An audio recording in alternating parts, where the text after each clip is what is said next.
Hello guys finally KTM पनि आइपुग्न लाग्यो अनि ट्याक्क लाएर हिँड्दा हिँड्दा लास्टै पिसाब च्यापेछ गाइजहरू है।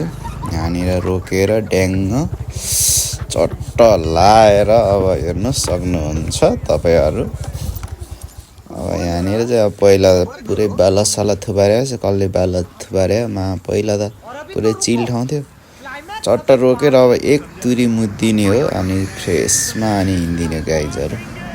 वरिपरि अब मान्छे पनि छैन रहेछ। चट्ट यो चाहिँ पिसाब फेर्ने ठाउँमै जाँदैछ। आशिका तामाङ नि अब आउँदैन होला यो ठाउँमा चाहिँ। चट्ट लाएर सट्ट पिसाब फेर्दैन गाइजहरू। के गर्नु त अब पिसाब आएपछि त गाह्रो हुन्छ नि। तपाईँहरूलाई थाहा नै होला पिसाब च्यापेपछि कति गाह्रो हुन्छ भनेर। अनि टक्क लाएर आहा कति आनन्द आउँछ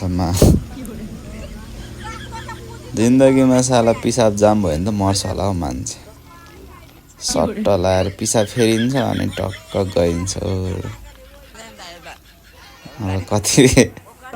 अब कतिले नराम्रो सोचिरहनु भयो होला, किनकि यो भने सबैले गर्नुपर्ने कुरा हो। अब भएको कुरा मैले गरे तपाईँहरूलाई के लाग्छ प्रतिज्ञा दिन होला टक्क लाएर अन्त गाइजहरू। त्यही भन्दै हस् त मेरो मिनी भ्लग हेरिदिनु भएकोमा धन्यवाद हजुरहरूलाई। त्यही भन्दै नमस्ते।